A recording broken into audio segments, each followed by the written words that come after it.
You know, as the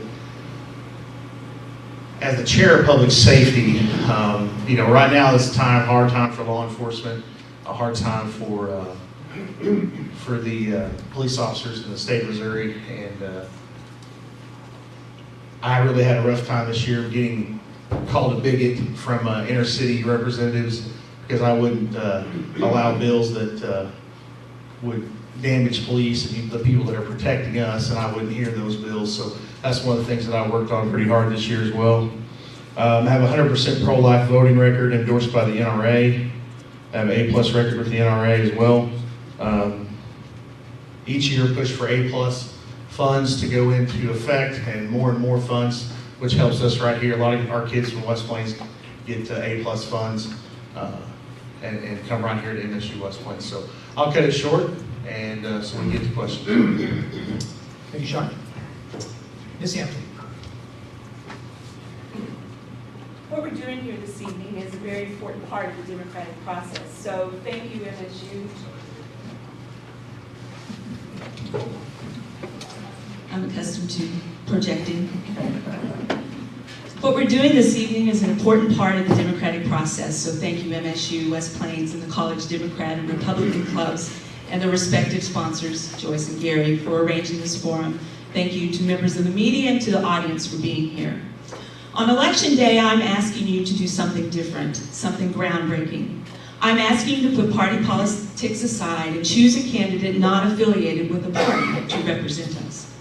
A lot of people are happy about having an independent option, but it makes some people nervous. It makes them nervous because an independent isn't defined by labels, and most of us like labels. They make us feel safe, like we know what we're getting. But political labels aren't reliable. Many Democrats and Republicans alike don't recognize their parties anymore. Certainly many of our candidate choices this year defy labels. Not even mentioning presidential politics, think about our race for governor. The Democrat candidate used to be a Republican, and the Republican used to be a Democrat, and I don't know what either side's going to do because the Democrat supports public schools and is anti-right to work, but he has the endorsement of Farm Bureau and the NRA, so it's definitely a dilemma. But what does a no-label independent believe? And that is the question that people ask. I know that's why they're nervous. They say you're an independent, but what are you really? I'm a citizen who believes that government is meant to be of, by, and for the people, and that labels, left, right, conservative, liberal, Democrat, Republican, are damaging our country by dividing us. So many of us are stuck on labels. And because of that, the will of the people does not prevail. And in Missouri, we're not promoting the general welfare as set forth in the Bill of Rights, which also says that all political power is vested in and derived from the people, that all government of right originates from the people, is founded upon their will only, and is instituted solely for the good of the whole. I understand that you want to know what makes me an independent, because you want to know if my views on the issues are the same as yours. But I can tell you, we do not agree on every issue. People within the same party do not agree on every issue. There's no way there can be that much agreement because that is not human nature.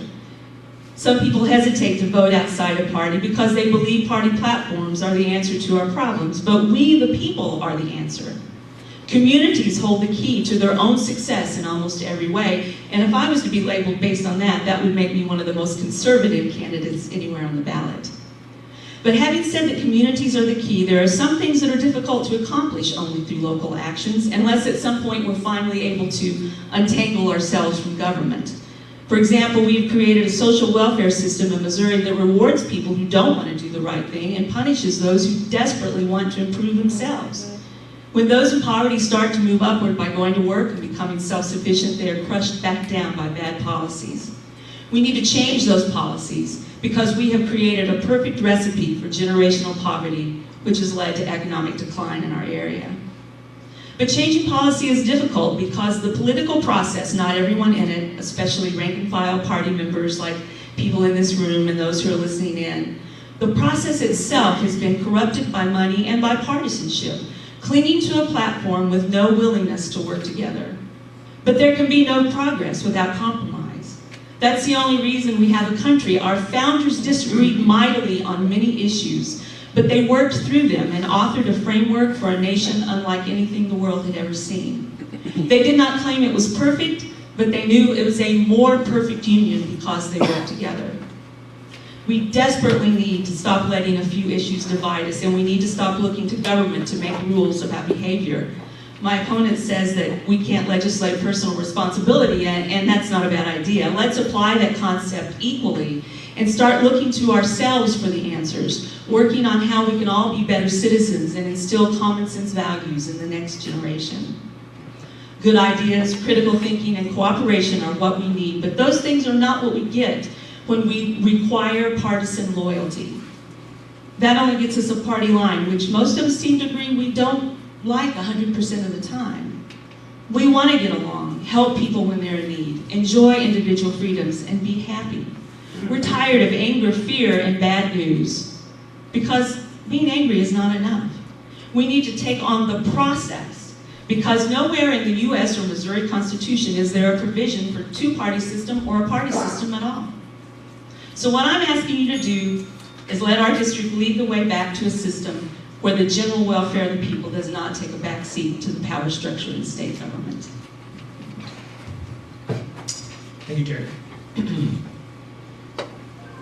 This first quick set of questions talks about your political platforms, and I realize you just spoke a bit to that.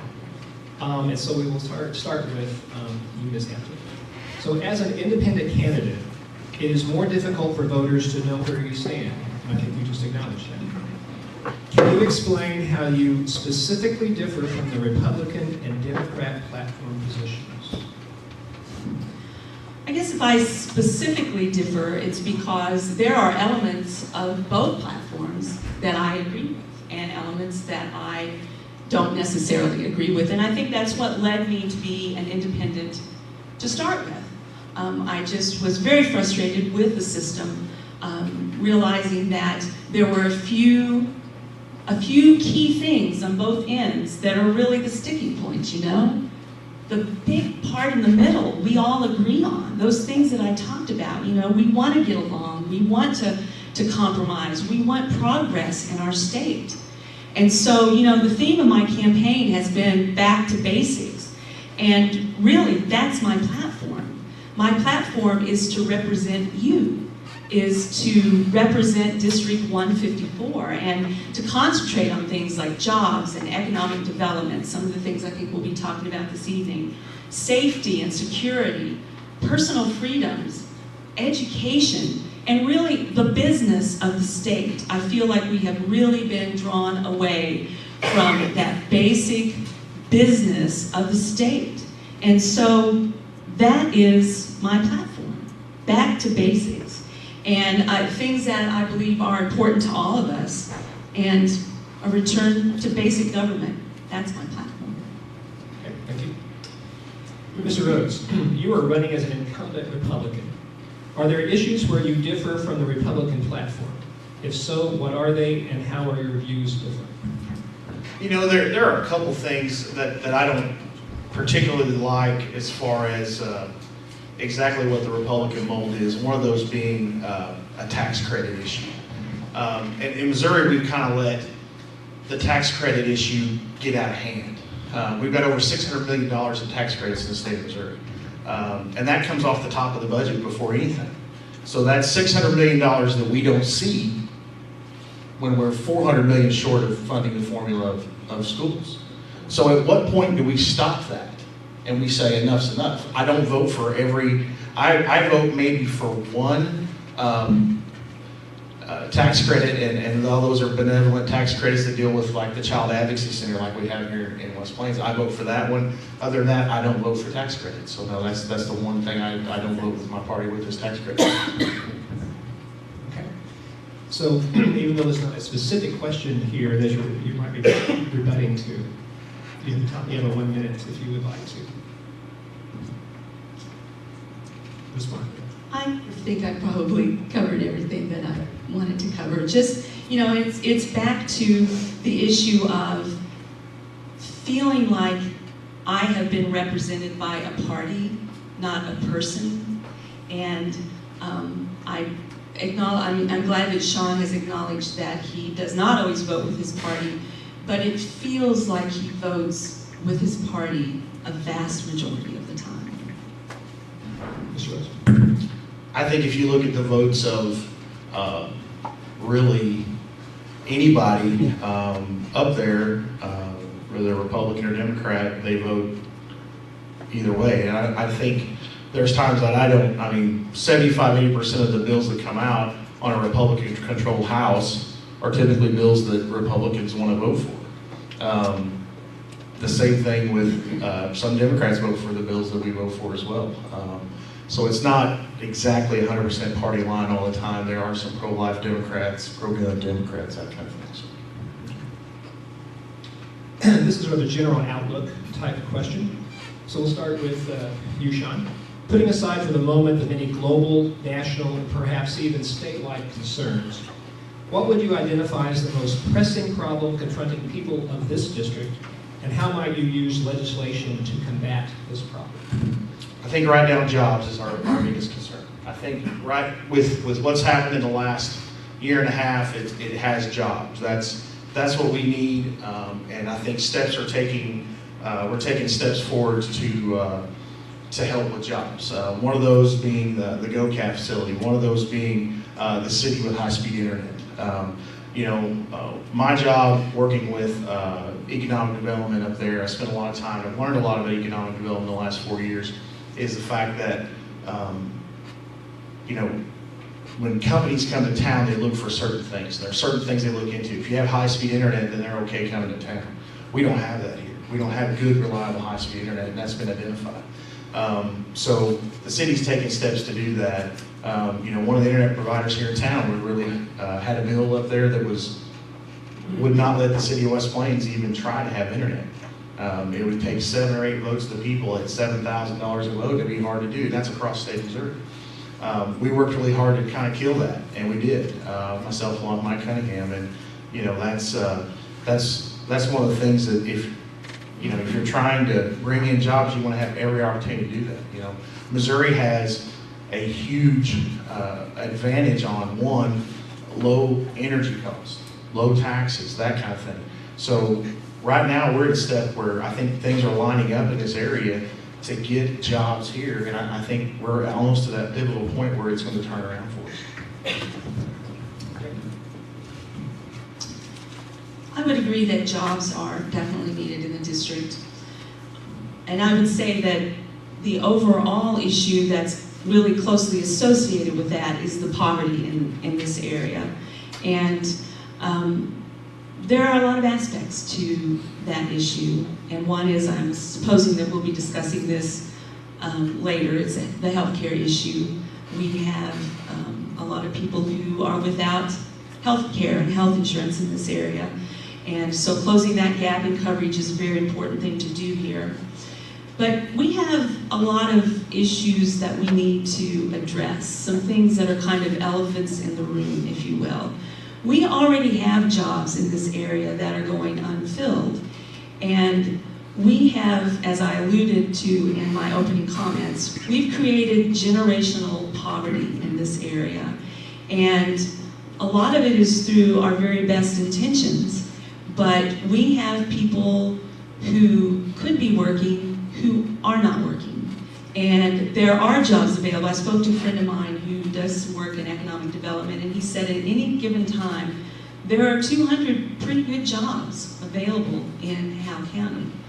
And I talked to a friend of mine who is in construction, and he said it's really difficult to find people who will show up to work on time and work a full day's work. And so that culture that we've created in this area is something that's going to have to be addressed, and it's one of the reasons it's been difficult to draw companies here, because we do need willing, trained workers. But it's not something that we can blame people for. It's something that we need to help them rise above. And I love things like the Boys and Girls Club. We're addressing some of those issues early on. We're letting kids know that it's very important to have a good work ethic and to know what volunteering in your community means. So we need to engage people. And we need to make sure that everybody has an opportunity to be involved in their civic organizations. They need to be involved in spiritual organizations. People need to feel like they're a part of the community, because communities are what make this state and this country great. So community strengths are what we really need to concentrate on, because that's what's most important. Sean? Yeah, you know, and I think she's probably got a point. You know, I have a good friend that construction business hired 5 the other day, and these aren't $10 an hour jobs, these are $15, $20 an hour jobs. 5 showed up, they all made them take drug tests. 3 said, we're not going. 2 went to work that day. 1 came back the next day. 1 failed the drug test, the other said, I'm not coming back. So, and how do you make people do that? How do you make people be responsible to do the job? I don't know. I mean, I don't know how you do it, so. We need to make sure we're engaging the community, and everyone in the community. Everyone needs to feel like they're a part of the community, because a lot of people feel pushed out and they feel like they're not even a part of the conversation. So I would love to be a part of that conversation going forward. We had a really neat event a few weeks back, Project Homeless Connect, and it's really astonishing. Over 150 people showed up, and those are people at some stage of homelessness. And whether they're underhoused or whether they're literally homeless, whether they're living in the Samaritan Outreach Center, we have issues that have to be addressed. And it involves bringing everybody to the table for lots of discussion and lots of involvement. Thank you both. We have a set of questions here concerning Medicaid. So we will start with Terry, with you first. And this is for you as well, Sean. Medicaid is the government health care program for the poor and people with disabilities. Several studies, including studies done by the University of Missouri and the Kaiser Foundation, project a positive effect on the economy and the state budget if Medicaid is expanded in Missouri. What is your position on expanding Medicaid in the state? I'm all for it. A major component of economic development is strengthening our medical community and our healthcare system. You know, we as a country need to work towards taking the burden of providing coverage away from employers. Healthcare coverage should not be tied to jobs, and truly affordable care, not just insurance, should be available to all. So this should be really a completely nonpartisan issue. A single payer system of some kind, whether it's a variation of Medicare for all. If you think about it, you know, one of the Republican lines is that there are too many regulations on business, and I tell you that is the biggest regulatory burden that employers have, is when they have to provide health insurance. It's truly a job killer. So the federal government is going to have to move in that direction, and in the meantime, we have to work with what we've got. We have to work with what we've been given, and that is that we need to take the $2 billion a year that the federal government would be willing to give back to us. It's our taxpayer money that has been sent to Washington, and they want to give it back to us. And it would be for covering working families and individuals who make too much to be covered by the current Medicaid system, but they don't make enough to qualify for subsidies through the exchange. So, and it would have been no investment on the state's part for 3 years, but our legislature has chosen to make it a political issue, and they've turned it down. So now we're looking at a 90-10, 90% federal and 10% state, and even at that, I can't imagine any other federal matching money at 90-10 that we would turn down. Not for infrastructure, not for roads, bridges. We would not turn that down, and we should not turn this down. We're losing out on guaranteed revenue every day.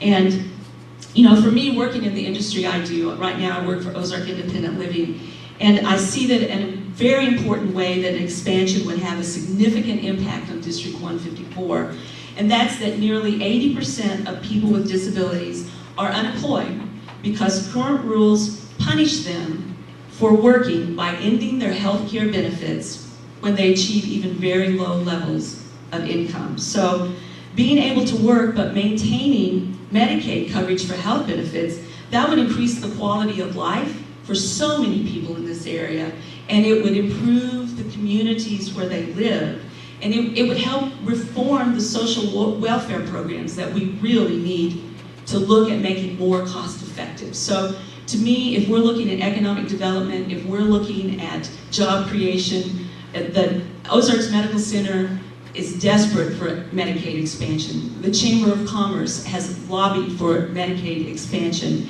and it would add so many employment opportunities, thousands, perhaps tens of thousands of jobs to help grow the local economy.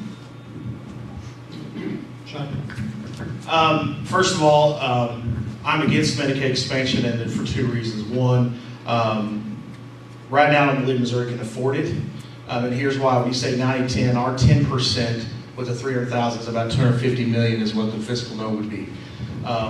We would have to come up with $250 million somewhere in the state budget. That's got to come from somewhere. It's got to come from schools. It's got to come from somewhere. The second thing is, that's not a short-term one-year thing. That's down the road. It's got to keep coming up to 85, 75 down the road. The second thing is we have a stop in the Senate. The Senate's got 5 senators that say, no, if it comes over here, we're not doing it. We're not going to have it. We're going to filibuster. The third thing is, oftentimes I speak to Tom Keller at the hospital, the CEO. I said, Tom, what are we going to do if we expand Medicaid? How are we going to handle this? I said, how many jobs are you going to add? I'm adding 0 jobs. We're not going to add a single job. We're just going to maintain. I said, okay, that's fine. You know, right now I see where probably this year we may look into the single parent type atmosphere and say, look, okay, the single parent has a job, that we may cover them. We need to find the money to be able to do it though. But as of right now, that's our stop. Rob Schaaf, who's a senator in the Senate. There's also Bob Onder, who's a doctor, both doctors. They're the 2 main ones. Rob Schaaf's hard to deal with anyways, but they've made it very clear that they will filibuster and they won't have it. I don't think the President's Senate is going to bring it up if it happens anyways. Leadership in the House won't bring it up. Won't even have the conversation. So as of right now, I talked to the budget chair 2 days ago. He basically told me we need to do something. I said I kind of agree a little bit. Those folks that are single parents, that kind of thing. So we're going to have that conversation and see maybe what we can do. You know, the legislature says we can't afford it, but I say we can't afford not to, because we're already paying for those without health care coverage because they go to the emergency room and they have to be treated. And so ultimately, we're all paying for that. And because Ozarks Medical Center, in our case, they can't bill. So they're losing money. And the ultimate thing is that Georgetown University has done a number of studies on this topic, and anybody can look it up online. But the conclusion of Georgetown University about Medicaid expansion is this: national data shows clear differences between Medicaid expansion states and non-expansion states on several dimensions. Expansion states have fewer people without insurance, and residents with lower incomes have better access to care. Expansion has been shown to have a positive effect on the financial bottom line for both healthcare providers and state budgets. But the impact of Medicaid expansion has had an even more concrete impact on individual healthcare providers, such as the safety net clinics and hospitals whose executives were interviewed for this project. Executives with facilities in expansion states told us about dramatic declines in the number of the patients who have no insurance. It's an improved financial picture for the state and for hospitals. Sean, like this one. So, as of right now, I think, like I said, we're going to have to look at our options. The way the Affordable Care Act is right now, if you can afford the bronze plan, which is the only thing you can afford, and your premium went up 25%, you have a $6,000 deductible, just like me and Tom Keller talked 2 months ago. No one can afford it. If you can afford the bronze plan, you can barely afford the deductible. So the hospitals are eating that anyways. So this whole program, who knows what's going to happen with it in the next 3 months anyways. So as of right now, we're going to have to see what's going to happen after November and go from there. Okay. Now we can drill down a little bit more in this particular topic. So, Don, we'll start with a question just for you. It says, with your opposition to Medicaid, one, what is your specific plan to provide affordable insurance to individuals or couples making less than 138% of the federal poverty level? And two, how will you financially help Ozark Medical Center here in West Plains, which is losing a lot of federal funding without the state Medicaid expansion? I think Ozark Medical Center made $8 million last year. They did a really good job of cutting and doing a really good job of Tom Keller, in my opinion, is probably one of the best CEOs they've had in a long time. You know, we're in constant contact about what we do, and we talk a lot about legislation that's going on, and they did a really good job last year of making money, and at a time when hospitals weren't really making money. Like I spoke before about, you know, when your first part of your question is, what are you going to do about under the 138%? The one thing is, you know, we're going to have to take a steady and a really hard look at, you know, some single parents, that kind of thing, the people that are working, and maybe find a line here where we can start helping. You know, right now we got to look at funds. We got to look at where the state's at. You know, our budget, our revenues were down in August. They were down in September a little bit. Started coming back up at the middle of this month. So, you know, it's all going to depend on how the end of the year works out, and then we can go from there.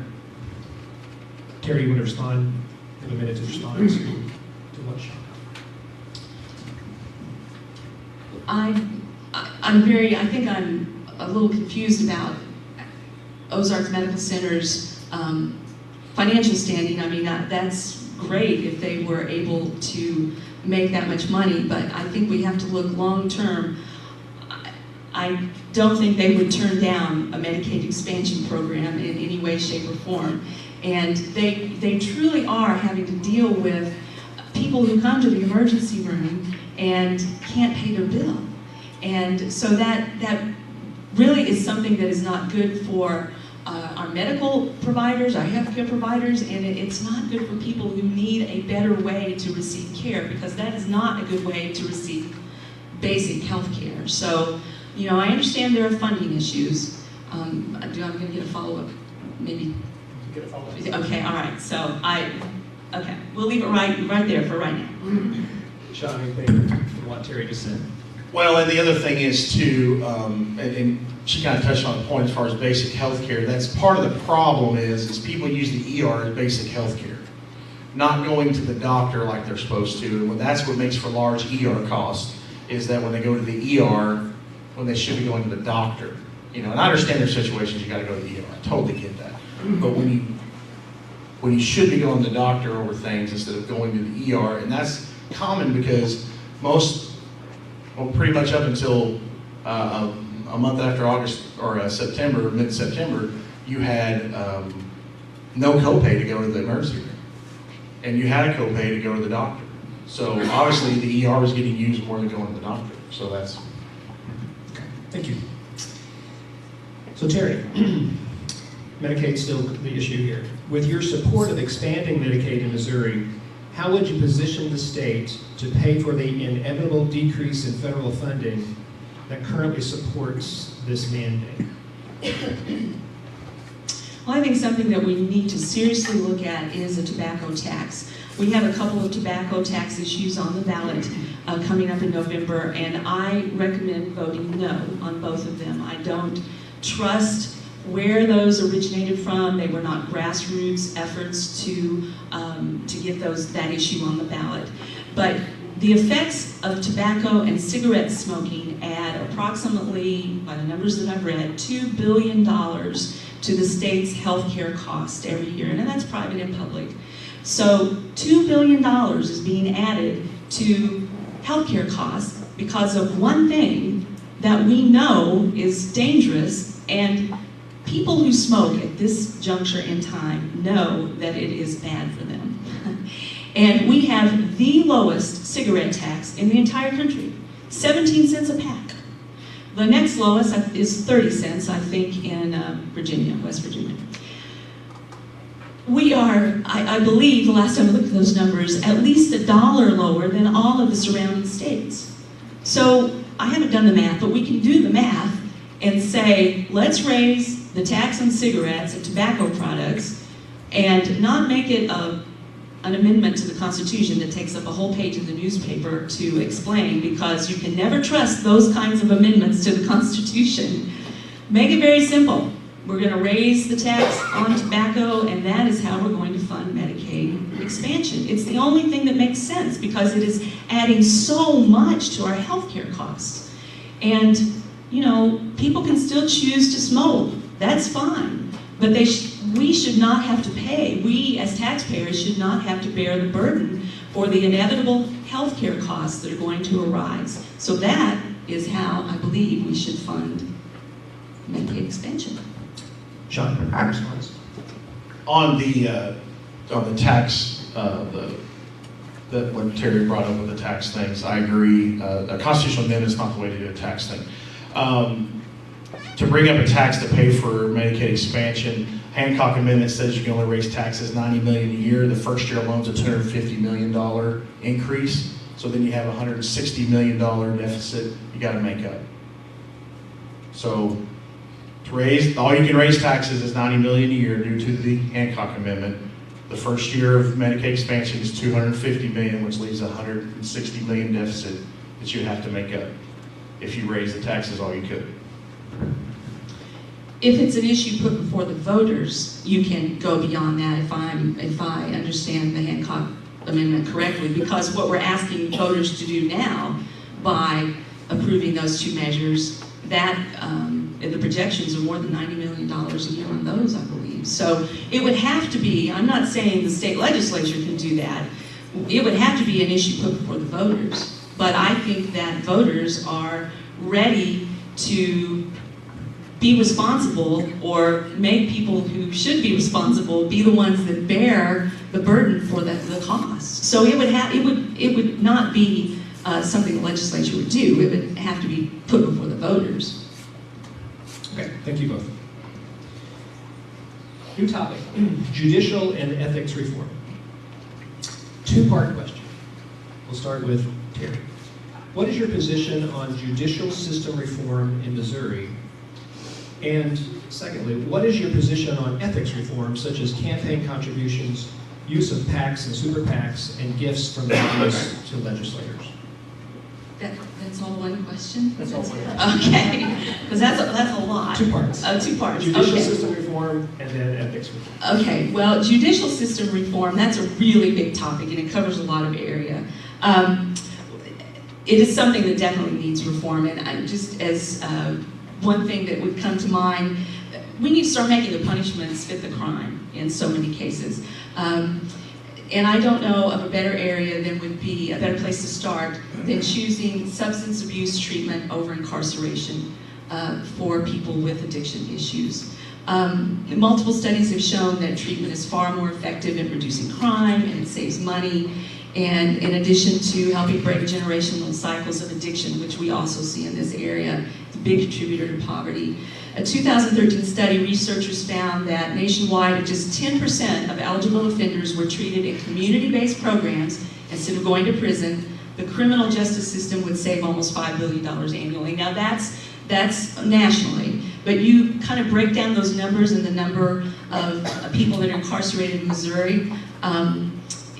I think we have 3% of the country's prison population. And so 3% if 40% of the eligible offenders receive treatment, go back up a little bit there, the savings would be nearly $13 billion. That's nationwide. So we take our share of that, and we could save upwards of $400 million a year.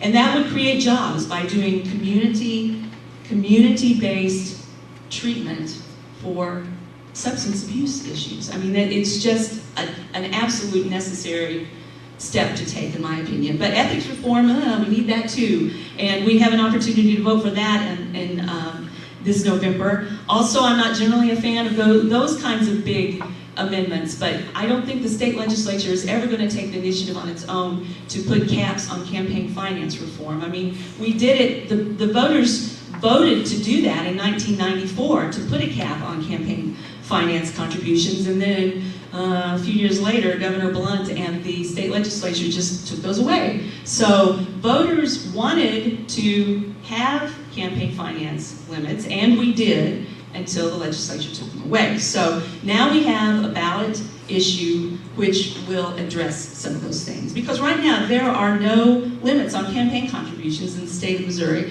There are no limits on donations and gifts from lobbyists going to the legislators. And so we've got to start somewhere. And I think that the issue that's going to be on the ballot in November is a good place to start. We really have to address the fact that these $1 million checks being written by people like Rex Singfield are just not good for government. That is not basic government whenever you have people who are writing $1 million checks to individual campaigns.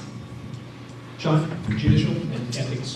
Judicial, we'll start with judicial. First of all, new criminal code, which was worked on for about 6 years, comes out and takes effect January of 2017. Basically what happened was as time goes on, laws are being made, and sometimes a crime that's a little more heinous than another one would maybe have a lesser penalty, and so that was getting ironed out throughout the years, and so it was something that's been done. Also, Senate Bill 5, which was a taxation by citation. You were having Max Creek laws, what we called it. You go through these little towns, like if you've ever been to Jeff City, you go through Edgar Springs, and it goes from 65 to 45, and everybody gets a ticket in Edgar Springs. And they're getting 65 to 75% of their revenue based upon traffic tickets because 63 highways running through their area. That would limit that down to about 15%. They can only get 15% of their revenue due to traffic tickets. That was another bill we passed out and signed by the governor last year, and there was another issue with that too. We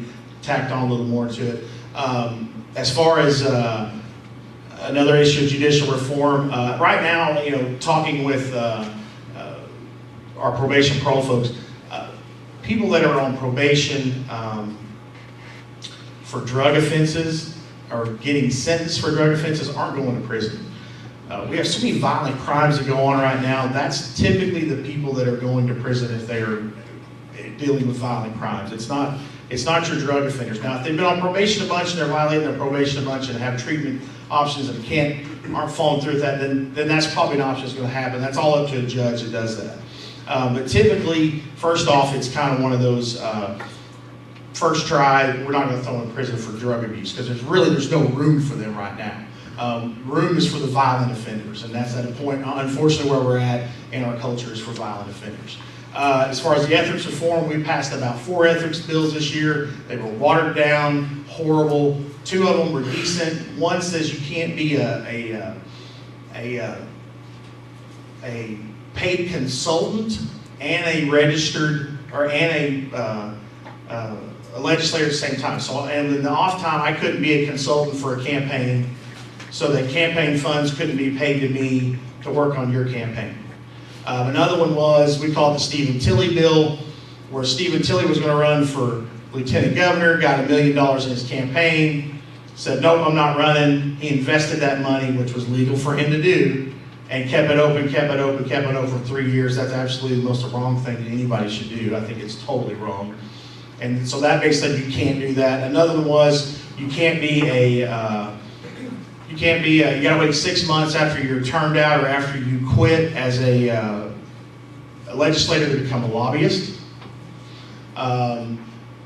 We passed a gift ban out of the House. The Senate failed to pass it. The campaign contribution, I don't have a problem with that. I'm not going to see a limit over a $2,500 check, so I don't think that's going to be a problem that's ever going to hit me, so I'm all for it. Karen? I don't think it's contributions to you that we're worried about. I think it's contributions on up the line. And, I put a self-imposed $1,000 per contributor limit on my campaign, and so far I haven't had to, turn any checks down either. So, but, I'm only accepting contributions from individuals, actual people, registered voters, which I believe would be the ultimate way to address this issue. Only let registered voters make contributions to campaigns. Problem solved, because corporations can't be registered voters.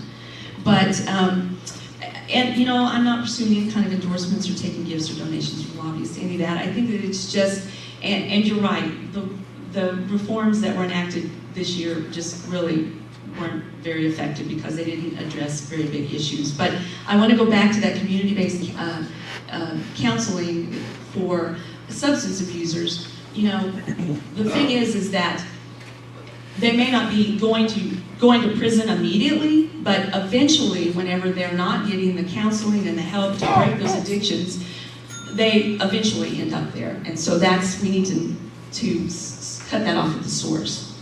John? Well, and there again, you know, with the drug problems that we have, you know, a lot of people unfortunately are addicted to drugs, whether it's prescription medicine or whatever, and a lot of them get in trouble for it. And, I think there's a shortage of people for treatment options, and I think if you look at the quantity of folks that you know, through the behavioral health care, I mean, they're pretty backed up, and that's an issue that we deal with. I know, speaking with all the guys I used to work with the police department, I mean, they're constantly dealing with people that you know, have had substance abuse problems, and it's hard to get out of it. So. Okay. Topic is law enforcement. This question concerns a decision you made, John, in early February of 2015 to introduce a bill that would keep video recordings from peace officers' cameras from becoming a part of the public record. The bill, if it had passed, would have also prohibited the state from requiring the use or purchase of such cameras. So first, John, do you still support that position? If so, why? And then on your side, Terry, what is your position on the use of police cameras and the evidence provided by the video from those cameras? Okay, so I introduced a bill in 2015. Basically, it was dealing with the sunshine law on body cameras and what could happen. When I introduced that bill, we had another bill introduced by another legislator that was in fact better. My goal on the sunshine law on body cameras is if, for instance, let's say a family member of you or anybody is deceased in a house, and the officer has his body camera on and goes in and they died of natural causes, and the neighbor wants to get that tape. Before the sunshine law was passed in Missouri on body cameras, you could legally go to the police department and get a copy of that tape and post it on YouTube. And in my opinion, you have no business doing that. I think that's distasteful as it can be.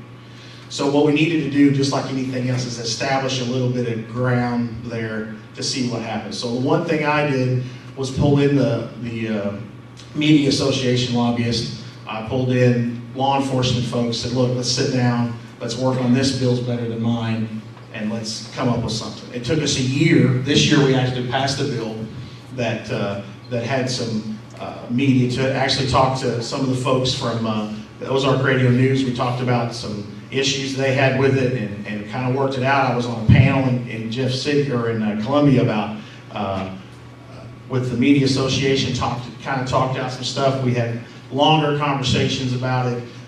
Ended up with a really good bill that everybody really liked. It passed through no problem. Everything was great. Give me the second part of the question. Okay. So basically, what we did is just had a good bill that everybody agreed upon, because I didn't want someone's loved ones out there on YouTube because someone didn't have any kind of care about what their neighbor did. And that was where I was like, you know what? It's just not right to do that. Let's protect those people that are innocent on this deal. And everybody agreed upon it, and we moved it, the governor signed it, and it's now law. Thank you, Sean. Terry, one more time. What is your position on the use of police cameras and the evidence provided by the video from those cameras?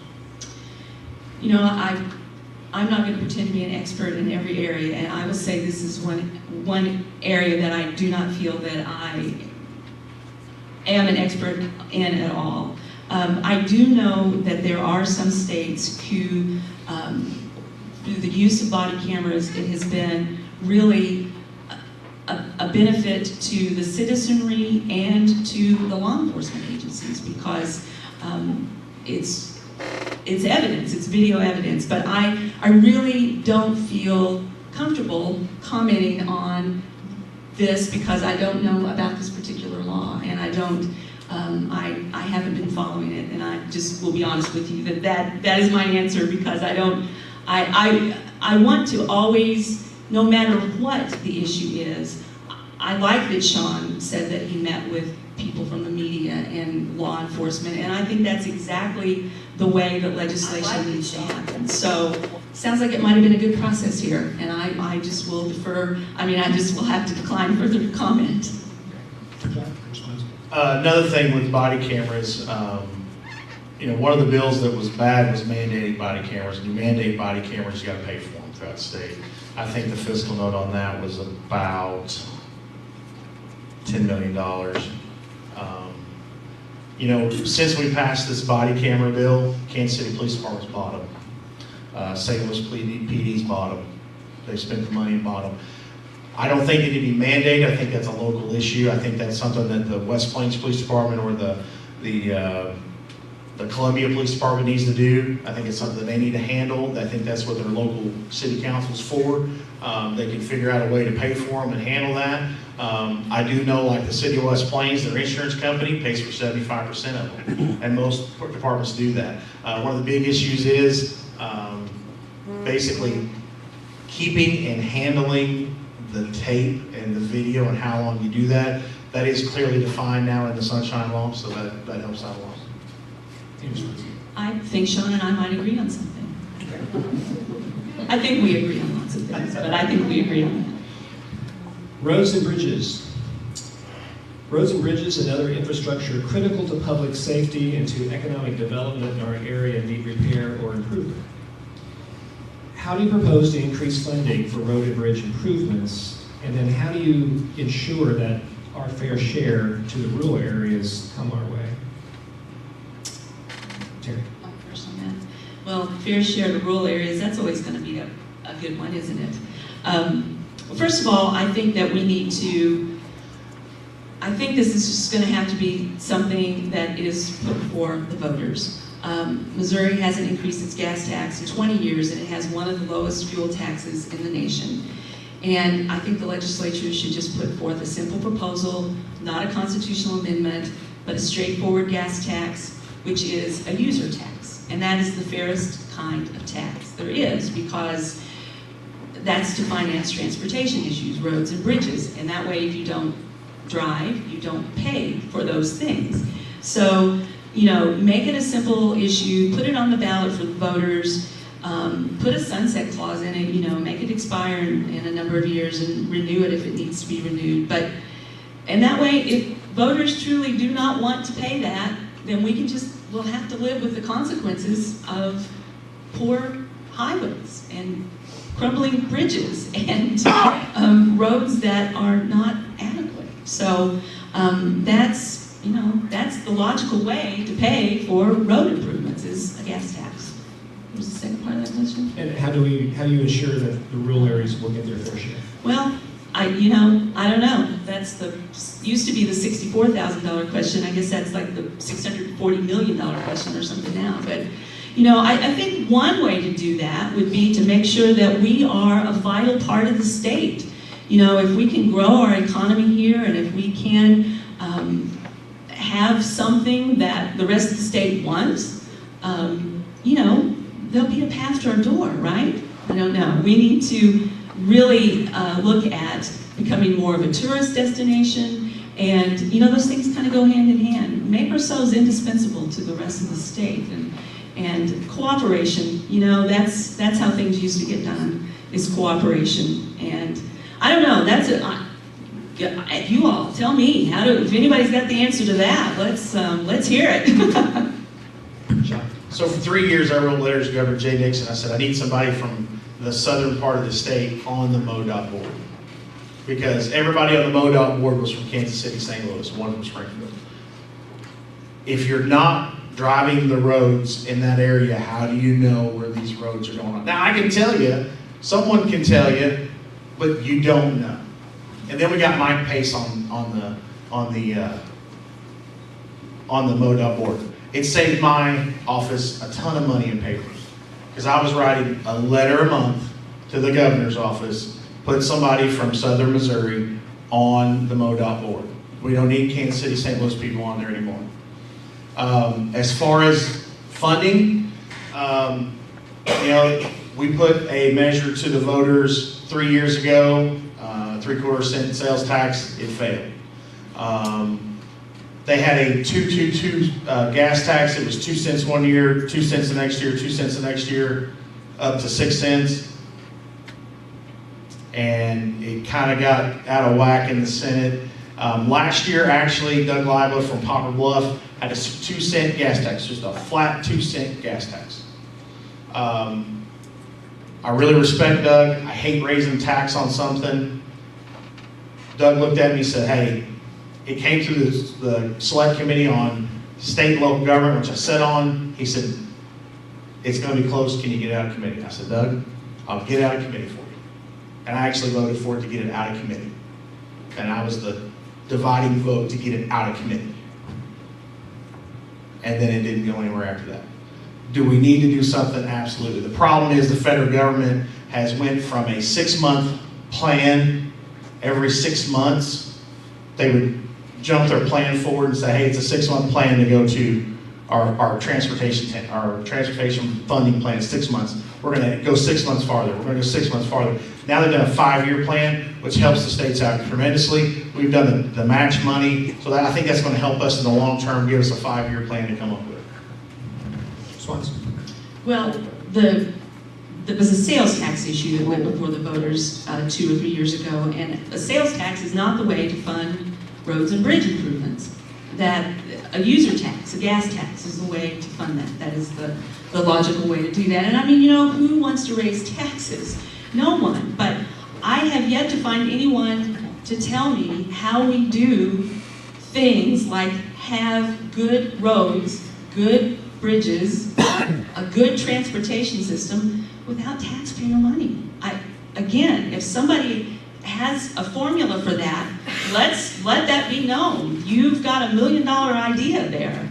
But at some point, we're going to have to raise taxes, or we're just going to have to look at roads crumble.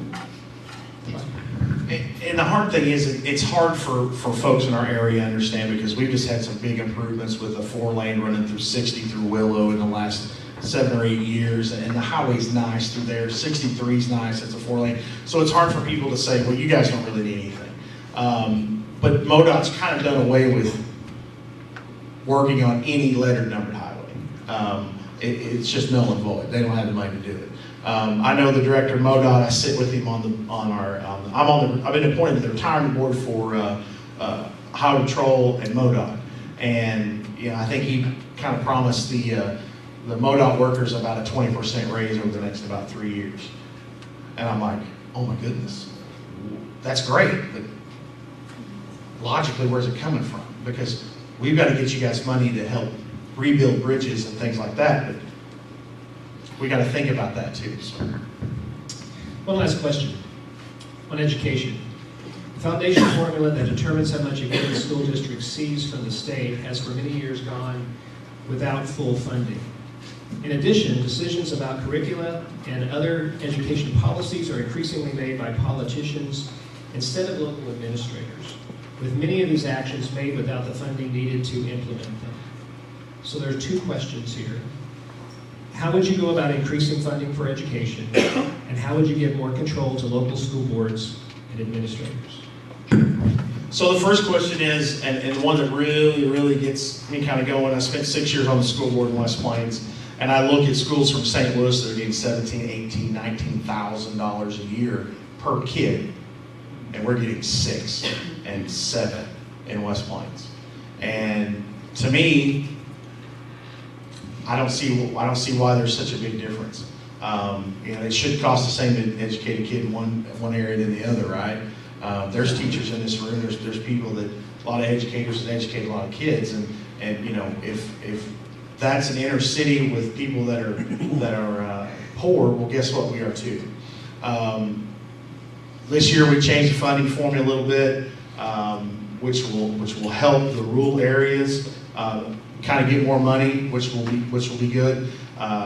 Actually, the second part of the question deals with giving back that local control. That is exactly what I've been working on for the last 2 months. Since the federal government says we're going back to letting the states decide what's going on and letting the states handle curriculum and testing, I've been working with our local superintendents. We have meetings in about 2 weeks to work on just that, to put that power back to the local school boards, let them hire the people, let them administer what we need to do, and quit empowering DESE, which is the Department of Elementary and Secondary Education, to big brother everybody. Now, I realize that there needs to be oversight. I'm not saying totally say there's no oversight. There has to be some oversight.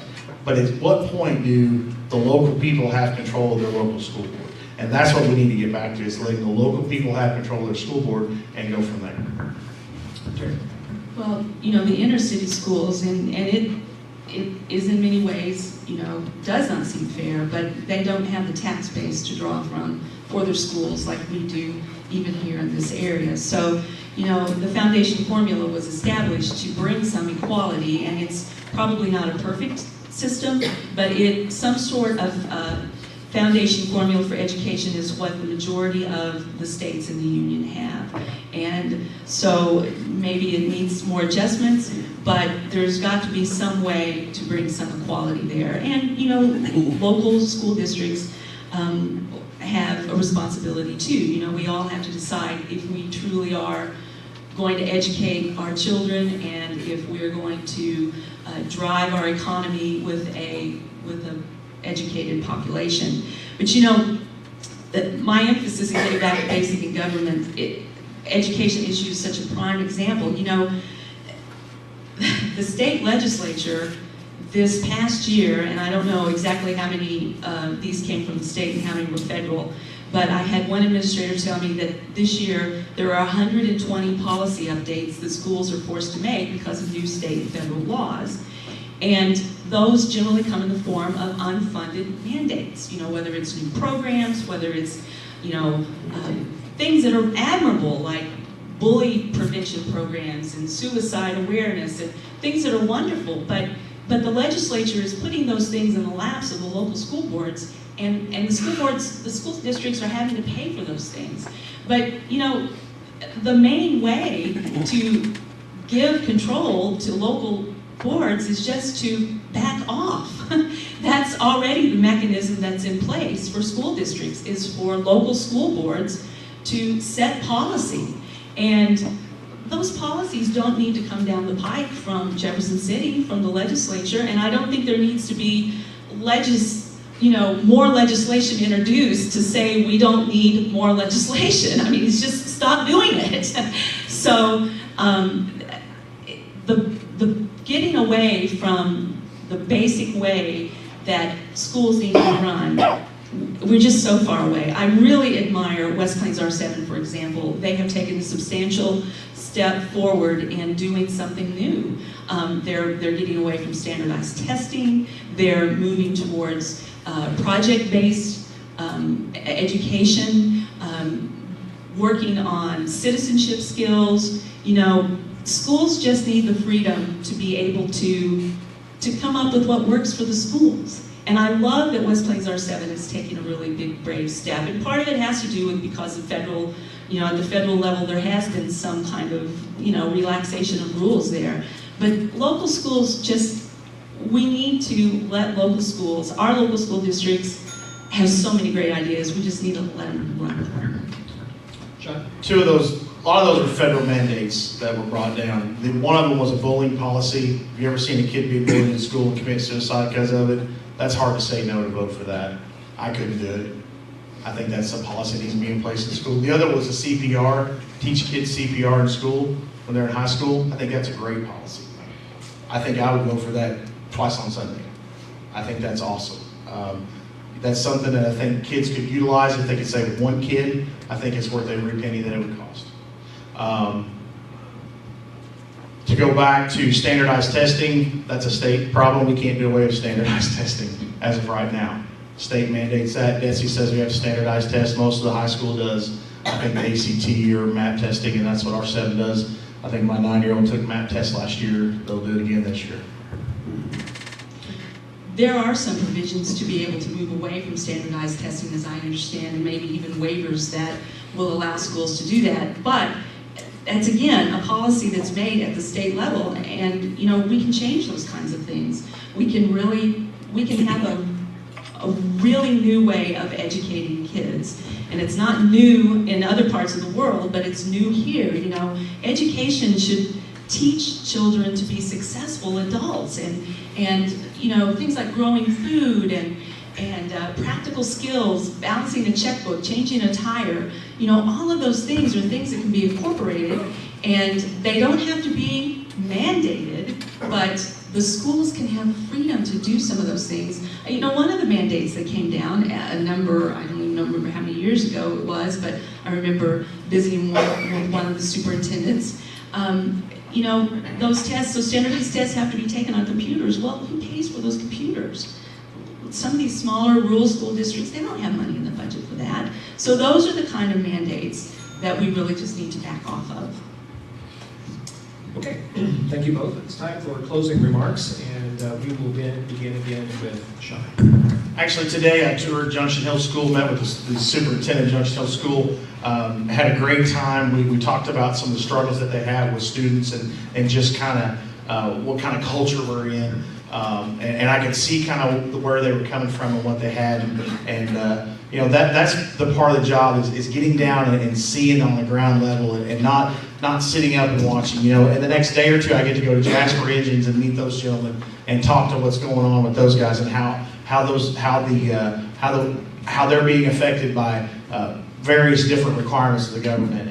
And you know, that's the thing. You know what? I'm not perfect at all, but you know what? I put my heart and soul in this job, and nobody's going to agree with everybody. There's people in my party who don't agree with me. Yeah, we get into it, but that's part of it. But the key thing is that I do this as my job. I don't have another job. I do this full time, okay? I've done it for 4 years. I think my record speaks for itself. It may not speak for everybody, it may not, but it speaks for the majority of the people that I feel like that are in this district because they've supported me the last 4 years. And that's all I gotta say. Carrie. You know, politicians are not automatically experts about anything just because they run for office, and that certainly applies to me. I'm not an expert in many things, but I know a lot of people who are experts in their respective fields, and I know how to research and find answers. And this I do know.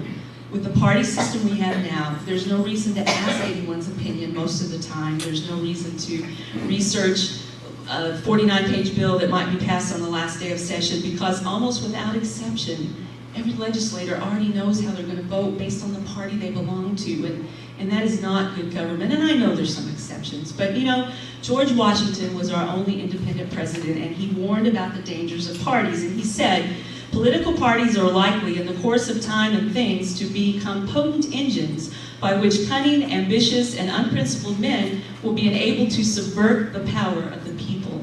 And I believe the power of the people has been subverted by the two-party system. And that's why I'm running unaffiliated, you know, to have an opportunity to not be pressured by a party, to make decisions which so often have nothing to do with the will of the people. And I want to help change the focus in Jefferson City and call attention to how special interests are pushing their agendas at the expense of the rest of us. I mean, I understand about the lobbying industry. You know, there's some special interests that represent institutions which are promoting the general welfare, and they need to have a voice. And if that voice is a paid lobbyist, that's okay. I'm willing to listen, you know. Good ideas are what we need, and those good ideas can come from lobbyists. So, you know, bring me your idea, just don't bring a gift with it, because I don't even want to give the appearance of violating the oath of office, which is, I do solemnly swear that I will support the Constitution of the United States and of the state of Missouri, and faithfully perform the duties of my office, and that I will not knowingly receive, directly or indirectly, any money or other valuable thing for the performance or non-performance of any act or duty pertaining to my office other than the compensation allowed by law.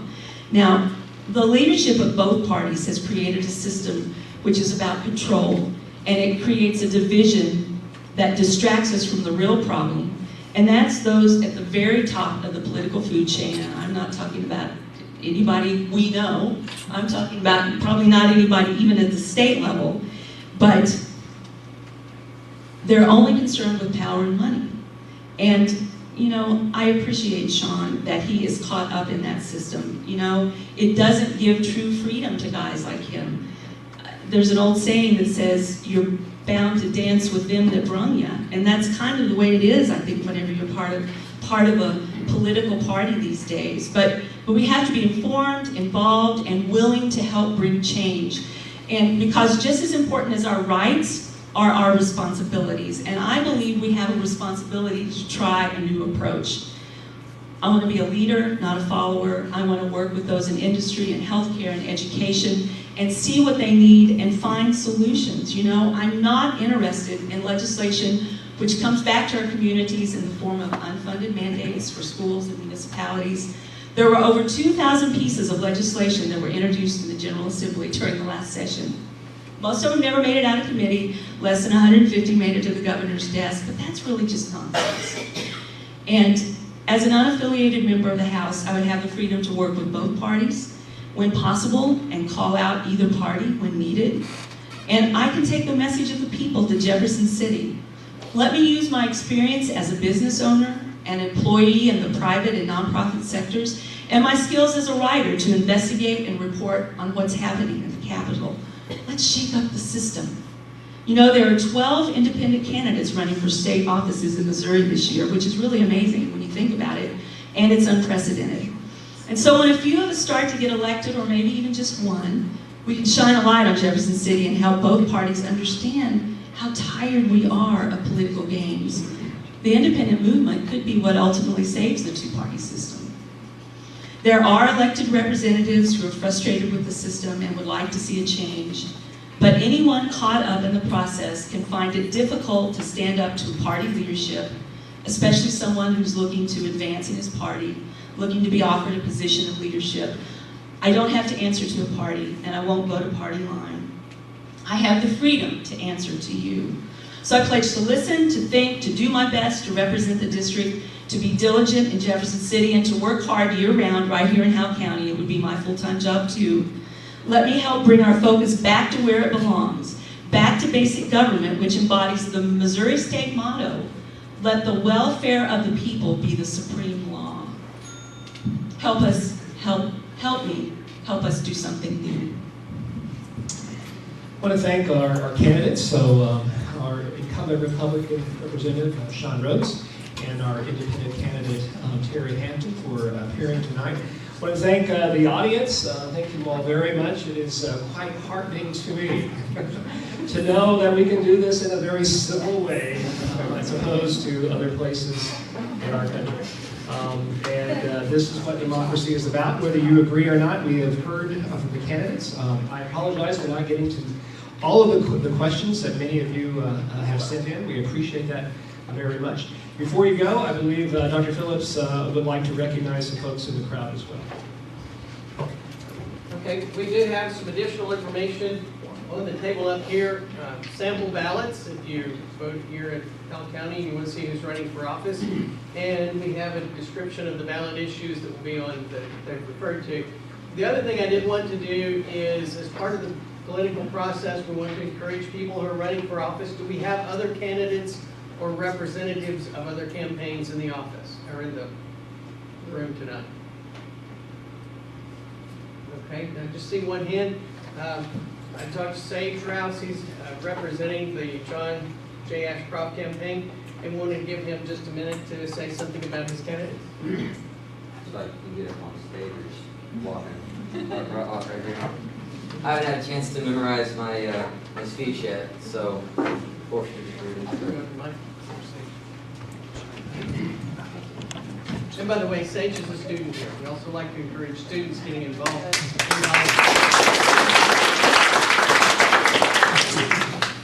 Not only that, but I'm also the Vice President of the Student Government Association here on this campus.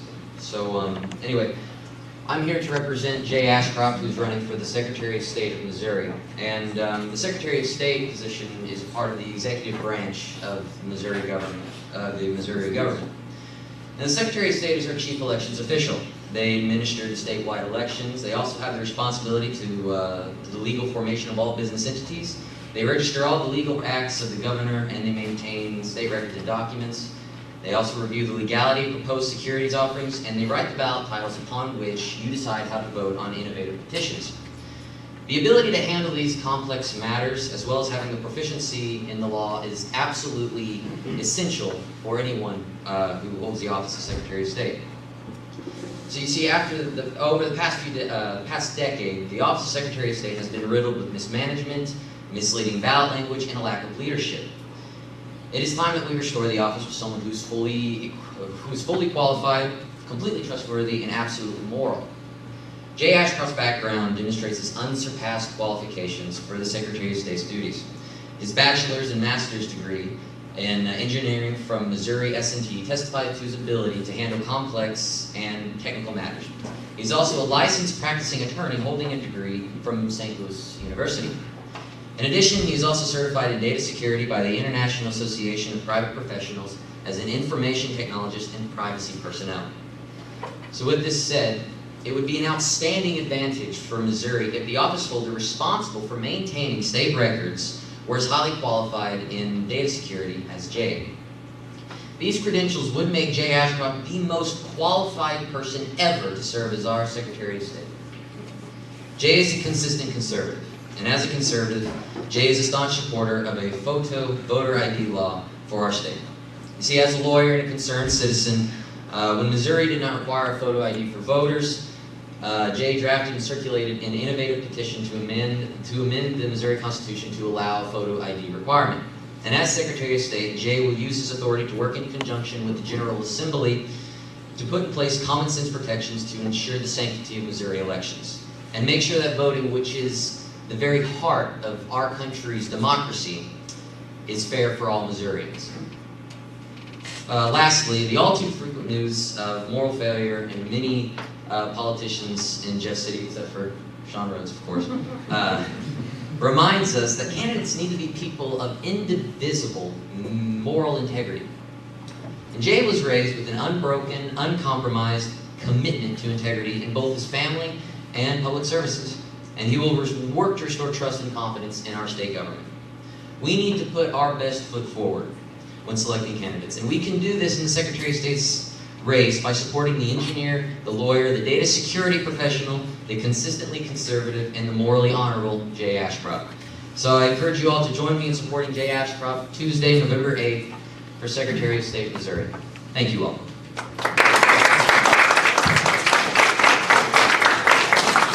That closes the other questions, but I'm assuming the three of you will be around for... I think you have, yes, I believe the two candidates, it's up to them, will be around for their discussions.